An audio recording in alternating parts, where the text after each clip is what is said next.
জয় শ্রীকৃষ্ণ। রাধে রাধে। বন্ধুগণ, আপনারা সকলে কেমন আছেন? আমি ভালো আছি। তো অনেক দিন ধরে মনে করছি যে আপনাদের নিকট একটা কথা তুলে ধরব, তা সময় সুযোগ হয় না। তাই আজ আমাদের দুর্নীতিমুক্ত বিজেপি সরকার ক্ষমতায় এসেছে। তাই আমাদের বিজেপি সরকার মাননীয় মুখ্যমন্ত্রী শুভেন্দু অধিকারীর নিকট এই আবেদন, এবং সমগ্র দেশও আমার প্রিয় বন্ধুদের নিকট এই আবেদন। তো এই আবেদন শুধু আমার একার নয়, এই আবেদন কিন্তু প্রত্যেকেরই। তো জানি না এই আবেদনটা কতটা গুরুত্বপূর্ণ হবে।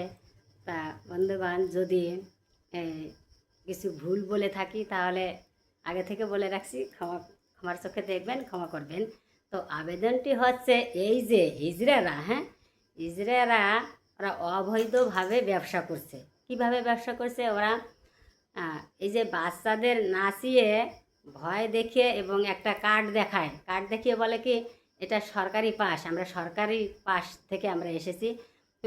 এবার বাচ্চাদের নাচিয়ে অনেক টাকা ওরা ইনকাম করে, আয় করে। কোনো কোনো বাড়ির থেকে 5,000, 10,000, 20,000, 30,000 পর্যন্ত টাকা ওরা আদায় করে ভয় দেখিয়ে। তো এরা আরও কীভাবে আদায় করেন জানেন?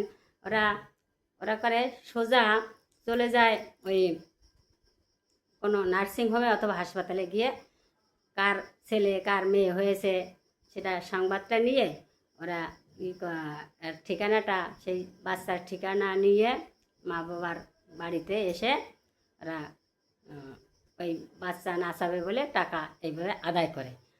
ওরা টাকা আদায় করে কীভাবে? যে যদি ওই ওরা যা চায় 20-30 হাজার টাকা যদি দিতে পারো তাহলে আশীর্বাদ করে, তোমার ছেলে কি ডাক্তার হবে, ইঞ্জিনিয়ার হবে, মাস্টার হবে, ভালো মানুষের মতো মানুষ হবে, এসব আশীর্বাদ দেয়। আর যদি না দেওয়া হয় তারা কি করে জানেন? তারা তখন অভিশাপ দেয়, তোর ছেলে সন্তানের অমঙ্গল হবে, আর গালিগালাজ দেয়। আচ্ছা, তা ওদের আমরা কেন টাকা দেবো? ওদের তো বাচ্চা কাচ্চা হয় না। আচ্ছা, বাচ্চা কাচ্চা হয় না, তাই ওদের একটা পেট, তা ওই পেটে আর আর নয় মা বাবাকে দেখাশোনা করলো, তাহলে ওদের কত লাগবে? তা ওদের বাচ্চা কাচ্চা হয় না, ওদের অত টাকার কিসের প্রয়োজন? তা ওরা তো কানাও না, খোঁড়াও না।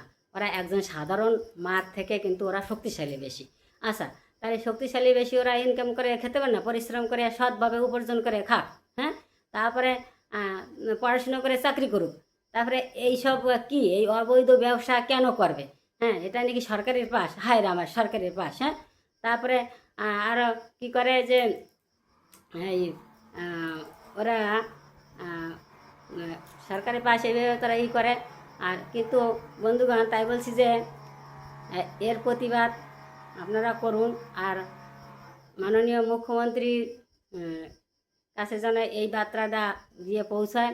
আরও শুনেছি যে এরা নাকি এই টাকা আদায় করে কোনো ওই যে অনাথ আশ্রমে দেয়।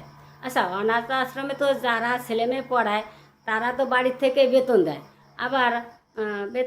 আবার কোনো কোনো আর কি কেউ আর কি বাড়ি বাড়ি এসে বিল দেয়। বিল দিলে বিল কাটে, আমরা যে যা পারি 10 টাকা, 5 টাকা, 20 টাকা, 30 টাকা, 100 টাকা পর্যন্ত আমরা দেই। কিন্তু তারা তো গালিগালাজও করে না, খুশি মনে নেয়। তা অনাথ আশ্রমে যদি আমরা দায়নি করবো, তা ওদের কাছে দেবো, আমরা হিজড়ের কাছে কেন দেবো? আর এইভাবে অতিরিক্ত এইগুলো কিন্তু ভালো আছে না, আমার মনে হচ্ছে। আপনাদের মনে কি হয় সেটা কমেন্টে জানিয়ে দেবেন। তো আর এমনও শুনেছি যে এটাও শুনেছি, আমি ভিডিওতেও দেখেছি এই জিনিসটা। এই 3 বছর আগের কথা, সে একটা ভিডিওতে দেখেছিলাম। ওই ওই যারা হিজড়া তারাই এই কথাগুলো বলেছিল যে আমরা এখানে যতগুলো হিজড়ারা দেখেছেন এরা কিন্তু সকলে হিজড়ারা না, এরা আমাদের দিয়ে এই ব্যবসা করায়। কোন কোম্পানি নাকি জানি না, আমার সঠিক আমি বলতে পারবো না। তো এই যে এই পুরুষরা তারা পুরুষাঙ্গ বাদ দিয়ে ওই হিজড়ে সেজে এরা এই ব্যবসা করে। আচ্ছা বন্ধুগণ, আপনারা একটু বলেন তো, এটা কি ঠিক? ওরা তো দিব্যি কর্ম করে খেতে পারে, ওরা তো কানাও না, খোঁড়াও না। কেন এদের এই যে জবরদস্তি করে ভয় দেখিয়ে অনেক টাকা নিয়ে যায়? কিন্তু এই সাধারণ পরিবার এবং গরিব পরিবারের কিন্তু অনেক অসুবিধা হয়। হ্যাঁ, ধার করে পর্যন্ত টাকা দিতে হয়। হ্যাঁ, যে কেননা একে তো সিজারের বাচ্চা, তারপরে তো সিজারের পরেও মা এবং বাচ্চার অনেক টাকা পয়সা খরচ হয় পিছনে, তা তো আপনারা জানেনই, যাদের হয়েছে সবাই জানেন যে কী পরিমাণে খরচা হয়। তারপরে এই যে আমার যখন নাতিন হয়, হ্যাঁ, তখন আমার নাতিনদের জন্য আমি প্রথমে 5,000 টাকা দিলাম, হ্যাঁ, সেই টাকা হবে না, আমি টাকা নেবই না। তারপর আমার বৌমা আর 5,000 দিল, তাতেও হবে না, হ্যাঁ, অভিশাপ দিচ্ছে। তারপরে আমি কি করব এখন? সবাই কেউ কিছু বলে না, সবাই পাড়ার মানুষ সবাই তাকায় তাকায় দেখে, হ্যাঁ, তারাও প্রতিবাদ করে না। তারপরে এবার হরে কৃষ্ণ হরে বলে এখানে রাখছে, কারেন্টটা চলে গেল, তাই একটু অসুবিধা হচ্ছে। আমি পরে পরে জানাবো। ভিডিওটা ভালো লাগলে লাইক শেয়ার কমেন্ট করে পাশে থাকবেন। আর যত আহ, বেশি ভিডিওটা বেশি বেশি করে শেয়ার করে দেবেন, যাতে আহ, সবার কাছে গিয়ে পৌঁছায়।